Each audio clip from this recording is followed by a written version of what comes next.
Galatia 3 nomor 11, orang yang melakukan hukum Taurat tidak dibenarkan di hadapan Tuhan. Nah, Hmm. gimana itu? Berani Berarti- menjalankan satu hukum Taurat saja, dia harus menjalankan seluruh hukum Taurat. Ya. Apabila kamu menyunatkan dirimu, maka kamu harus melakukan seluruh dari hukum Taurat. Ini ajaran Paulus. Coba. Nah, menurut Yesus tidak demikian. Bukan orang yang berseru kepadaku, Tuhan, Tuhan akan menduduki kerajaan surga, melainkan mereka yang menuruti hukum-hukum Taurat. Kehendak Bapa di surga itu turuti. Jadi, Anda ini ingin masuk surga lewat versi Paulus atau Yesus? Kalau versi Yesus, harus taat terhadap segala perintah Tuhan. Kalau menurut Paulus, percaya Yesus Tuhan, mati, bangkit, disalib. Ya, disalib, mati, dan bangkit pada hari yang ketiga. Roma 10 ayat 9. Nah, kalau menurut Yesus, kamu harus taat terhadap hukum Taurat. Itu disapa dulu Ikutilah baru segala yang perintah Tuhan. disapa dulu berpanggung itu. Ya, Kalau saya undang tidak buka apanya, saya turunkan ya panggung. Panggung. Halo, ya udah saya turunkan. Nggak ada habisnya perdebatan kalian. Oh, ada dong. Bang Zuma ini udah siap atau belum? Kan di sini sudah mau masuk asar lagi. iya, ini Bang udah Zuma. tempat saya. Nah, itulah. Bang. Oh, Bang. Kebiasaan Bang Gantian, Zuma. gantian, kokoh, gantian, kokoh. Ini sudah over. Double kill, triple kill, game over, masuk neraka. Welcome to the hell for Christian. Selesai kau. Nggak ada lagi cerita. Sebenarnya ya, kalau kita lihat pernyataan-pernyataan Yesus sendiri itu Bang ya, hukumnya itu sangat keji, kejam itu. Yesus itu sama sekali nggak pernah ingin merombak-rombak, itu nggak ada itu. Coba kau baca di Markus 9 itu kan, dari ayat 35 itu kalau nggak salah itu.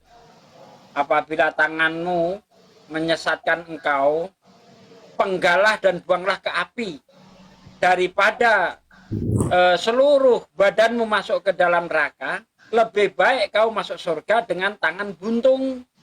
Nah itu. Cungkil mata. Nah, apabila salah satu matamu menyesatkan, cungkilah dan buanglah ke api. Lebih baik kau jadi pendekar mata satu, ya. Lebih baik kau jadi pendekar mata satu bisa masuk surga daripada dengan mata utuh kau dibakar api neraka. Coba kau baca itu Markus 9 itu. Ngeri Bang, ngeri. Yesus nggak pernah menawarkan keselamatan, percaya aku disalib, ya kamu akan diselamatkan. Sama sekali tidak. Ada orang kaya ini. Ada orang kaya bertanya kepada Yesus. Anda buka di dalam Lukas 18 ayat 18 sampai ayat 24 ataupun di dalam Markus 19 itu. Dari ayat 17 dan seterusnya itu kau baca di situ. Guru yang baik. Bagaimana caranya supaya aku masuk surga? Kata Yesus, mengapa kamu berkata aku baik? Tidak ada yang baik kecuali hanya Tuhanku saja. Ini Yesus Muslim nih. Guru yang baik. Alhamdulillah, segala puji hanya bagi Allah, kata Yesus. Alhamdulillah, katanya. Segala puji hanya bagi Tuhan. Mengapa kamu berkata aku baik? Tidak ada yang baik kecuali hanya Tuhan saja. Jika kamu ingin mendapatkan hidup yang kekal, apa kamu tidak tahu perintah Tuhan? Jangan membunuh kawan, jangan bersaksi dusta kawan, hormati orang tuamu kawan. Ya kan? Kasih sesamamu seperti kamu mengasihi dirimu sendiri. Yesus nggak menawarkan tuh, kalau kamu ingin masuk surga, hidup yang kekal, percaya aku disalib, beres.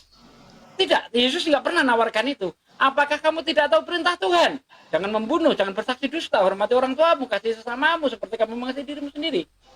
Kata orang kaya itu, kalau itu mah udah aku lakukan sejak masa mudaku, katanya. Oh, kalau begitu kurang sempurna, kurang satu lagi.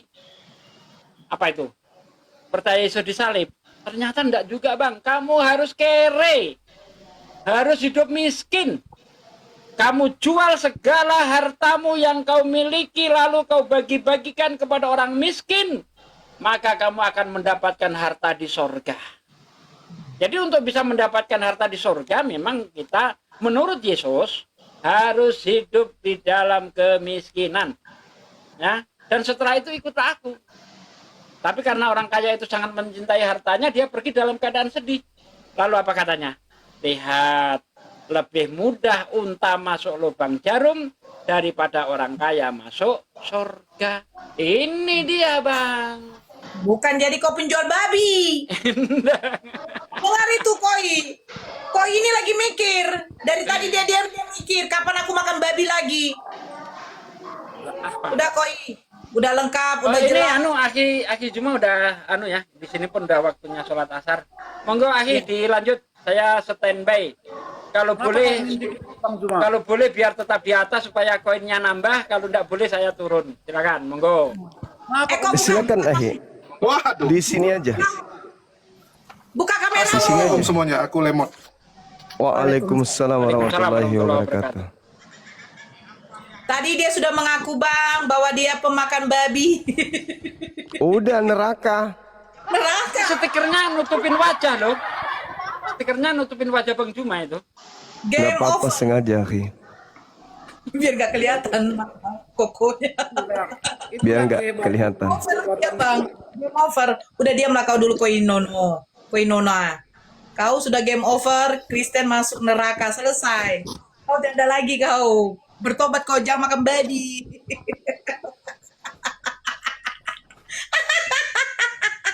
Kau yang ngomong tadi kan.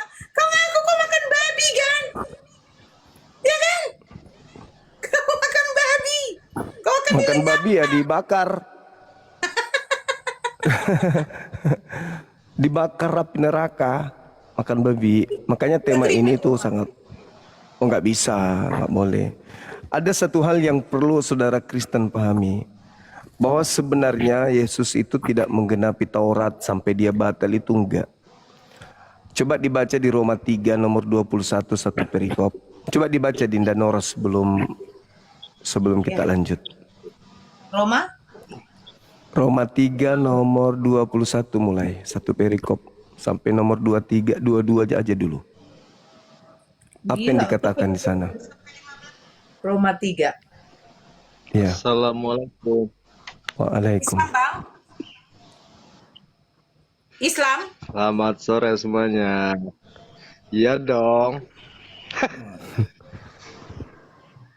Roma 3. Roma 3 dari 1 Iya. ya, Bang? 21. Manusia dibenarkan karena iman. Tetapi sekarang, tanpa hukum Taurat, kebenaran Tuhan telah dinyatakan. Seperti yang disaksikan dalam kitab Taurat dan kitab-kitab para nabi. Yaitu kebenaran Tuhan karena iman dalam Yesus Kristus bagi semua orang yang percaya. Sebab tidak ada perbedaan karena semua orang telah berbuat dosa dan telah kehilangan kemuliaan Tuhan. Dan oleh kasih karunia telah dibenarkan dengan cuma-cuma karena penebusan dalam Kristus Yesus. Kristus Yesus telah ditentukan Tuhan menjadi jalan pendamaian karena iman dalam darahnya. Hal ini dibuatnya untuk menunjukkan keadilannya karena ia telah membiarkan dosa-dosa yang telah terjadi dahulu pada masa kesabaran. Maksudnya ialah untuk menunjukkan keadilannya pada masa ini supaya nyata bahwa ia benar dan juga membenarkan yang percaya kepada Yesus. Jika demikian, apakah dasarnya untuk bermegah? Tidak ada. Berdasarkan apa? Berdasarkan perbuatan? Tidak. Tidak. Melainkan berdasarkan iman. Karena Mampus. kami yakin bahwa manusia dibenarkan karena iman dan bukan karena ia melakukan hukum Taurat. Bulannya Bang? Ya lanjut. Atau adakah Tuhan hanya Tuhan orang Yahudi saja? Bukankah ia juga adalah Tuhan bangsa-bangsa lain? Ya, benar. Ia juga adalah Tuhan bangsa-bangsa lain. Artinya, kalau ada satu Tuhan yang akan membenarkan baik orang-orang bersunat karena iman, maupun orang-orang yang tak bersunat juga karena iman. Jika demikian, Adakah kami membatalkannya hukum Taurat karena iman? Sama sekali tidak. Sebaliknya kami meneguhkannya. Jadi sebenarnya nggak ada hubungannya. Orang Paulus mengajar orang Kristen itu untuk menyadari sekarang tanpa hukum Taurat kebenaran Tuhan itu telah dinyatakan. Jadi tidak perlu Taurat, bukan Taurat yang mereka batalkan, bukan. Nggak ada hubungannya. Makanya orang Yahudi masih menjalankan Taurat. Mereka punya konsep sendiri. Apa itu? Yesus Tuhan, udah titik. Kau usah pikirkan itu. Adapun Taurat itu cuma hadiah dari Paulus untuk menggenapi Kejadian 49 nomor 27 bahwa ada yang mencuri Taurat dan membagikan ke bangsa lain, yaitu keturunan serigala alias Benyamin. Itu fakta, itu real. Jadi orang Kristen ini nggak ada hubungannya dengan Taurat. Kristen berdiri di atas iman. Iman kepada siapa? Bukan iman kepada Taurat, tapi iman kepada Yesus yang datang kepada Paulus. Begitu. Kita sapa Bang Leonardo. Sebentar kalau koi. Kau udah game over kau. Kau pemakan babi akan dimusnahkannya. Bang Leonardo Kristen apa Islam? Konsep plastik. Oh oke. Abang, saya izin turun ya Bang. Iya. Iya. Assalamualaikum warahmatullahi Dek. wabarakatuh. Waalaikumsalam. Iya Dinda, sehat-sehat semuanya. Assalamualaikum. Waalaikumsalam warahmatullahi wabarakatuh. Oke, silakan tema saya, Kristen apakah penghuni neraka? Bukan Kristen apakah penghuni neraka. Kristen penghuni neraka ini penegasan. Ya, betul. Gitulah, ya kan, jujur-jujur aja. Kristen penghuni neraka, bukan apakah penghuni neraka. Jadi ini judul lebih ke penegasan. Kayaknya Bang Suma lebih tahu kalau Kristen itu udah di neraka. Karena berdasarkan dalil-dalil daripada Bible yang dipelajari Bang Suma, kayaknya seperti itu ya. Iya, betul. Yang jadi pertanyaan, saya terlalu pede menyatakan hal itu, sementara imani saja semuanya, doktrinitas. Kan ada dalilnya. 1 Iya, Korintus 3. memang benar ada dalilnya. Cuma logikanya kayak gini ya, kok kita semua ini diajarkan percaya Tuhan, percaya surga, percaya neraka, yang logikanya nggak ada, sesuatu tempat yang merujuk pada neraka surga, analoginya akal. Tapi Bang Suma pernah buat judul pembunuh akal, ya yang pastinya logikanya kalau pembunuh akal, pembunuh itu tahu akalnya di mana tempatnya. Itu yang kadang kontradiksi, pernyataan Bang Suma itu kontradiksi dengan akal pikiran Bang Suma sendiri. Itu yang menyayangkan.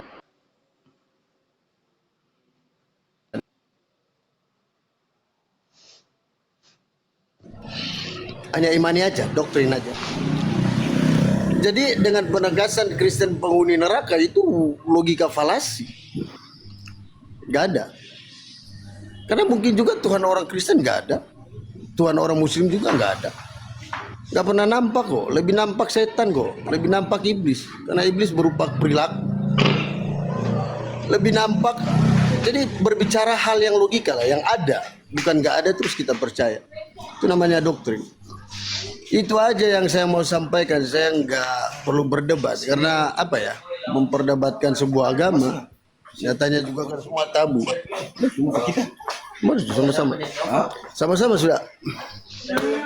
Oke Bang Suma, terima kasih. Nanti ada waktu. Coba cari dulu akalmu. Kalau kau sudah bisa temukan akalmu, datang lagi ke sini. Sementara ini saya pinjam narasimu, kau itu tak berakal. Karena saya tidak bisa melihat akalmu. Jadi kembali dulu kita perhatikan Bang Juma, Roma 8, Roma 13. Dia Ayat bukan 8. ateis teman-teman, dia Kristen. Itu lawan debat saya dari dulu. Tapi karena dia tidak sanggup menemukan kebenaran di Kristen agamanya, akhirnya dia putus asa. Oh itu. Jadilah dia agnostik. Oh. Iya, gimana? Ya, Rom 13 Bang. Rom 13 ayat 8 sampai 14. Roma 13. Iya, Roma 13 ayat 8. Ayat 8 Iya, sampai 14. Dapat. silakan Anda bacakan. Kasih adalah kegenapan hukum Taurat. Janganlah kamu berhutang apa-apa kepada siapapun juga. Jangan ini nyalakan. Nyalakan. Apa? Ini siapa ini? Dunia akhirat ini. Ya, lanjut. Janganlah kamu berhutang apa-apa kepada siapapun juga, tetapi hendaklah kamu saling mengasihi. Sebab barang siapa mengasihi sesamanya manusia, ia sudah memenuhi hukum Taurat. Karena firman, janganlah berzina, janganlah membunuh, janganlah mencuri, janganlah mengingini dan firman lain manapun juga sudah tersimpul dalam firman ini, yaitu kasihilah sesamamu manusia seperti dirimu sendiri. Ayat 10. Kasih tidak berbuat jahat terhadap sesama manusia. Karena itu kasih adalah kegenapan hukum Taurat. Hal ini harus kamu lakukan karena kamu mengetahui keadaan waktu sekarang, yaitu bahwa saatnya telah tiba bagi kamu untuk bangun dari tidur. Sebab sekarang keselamatan sudah lebih dekat bagi kita daripada waktu kita menjadi percaya. Hari sudah jauh malam, telah hampir siang. Sebab itu marilah kita menanggalkan perbuatan-perbuatan kegelapan dan mengenakan perlengkapan senjata terang. Mari kita hidup dengan sopan seperti pada siang hari. Jangan dalam pesta pora dan kemabukan. Jangan dalam percabulan dan hawa nafsu. Janganlah dalam perselisihan dan iri hati. Tetapi kenakanlah Tuhan Yesus Kristus sebagai perlengkapan senjata terang. Dan janganlah merawat tubuhmu untuk memuaskan keinginannya.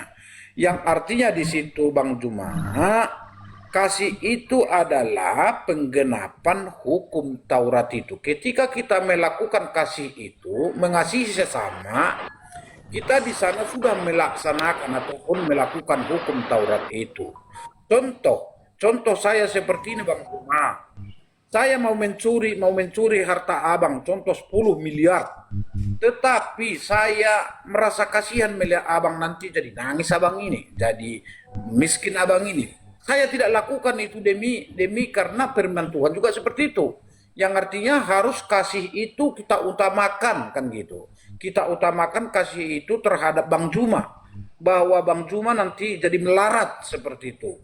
Jadi ketika kita melakukan kasih tersebut, bahwa kita sudah melakukan hukum Taurat tersebut Bang Juma. Itu yang saya sampaikan, yaitu bahwa kasih adalah penggenapan hukum Taurat. Titik Bangko. Oke, baik.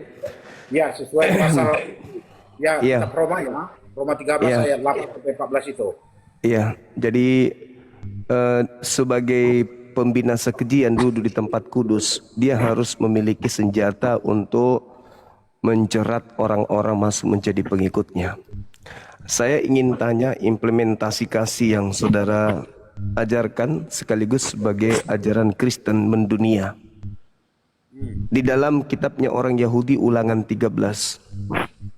Jika di tengah-tengahmu ada seorang nabi atau seorang pemimpi, ia mengajak kemudian kamu untuk menyembah kepada ilah lain.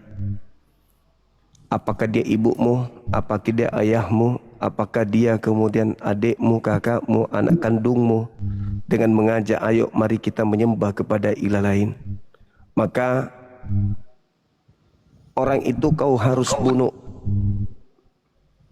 Saudaramu perempuan, saudaramu laki-laki, anak kandungmu, ayah ibumu yang mengajak engkau menyembah kepada ilah lain harus kau bunuh. Karena dia telah membatalkan perjanjian, karena dia telah merusak kekudusanku.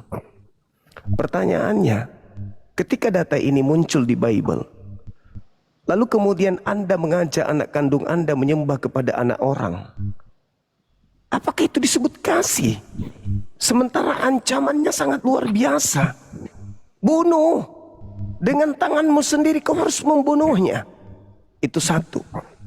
Yang kedua, Tuhan mengatakan dengan sangat jelas bahwasanya barang siapa yang tidak menyunatkan kulupnya, bunuh, karena dia telah membatalkan perjanjian kekalku. Saudara mengajak anak Anda tidak bersunat, apakah itu kasih? Ketika Tuhan mengatakan jangan engkau makan babi, haram itu bagimu, Anda mengajak anak-anak Anda makan babi, apakah itu kasih? Lalu kemudian ketika Tuhan mengajarkan kuduskanlah hari Sabat, bunuh siapapun yang tidak mengkuduskan hari Sabat. Lantas Anda mengajak anak Anda ibadah, sudah menyembah kepada anak orang di hari Minggu, apakah itu kasih?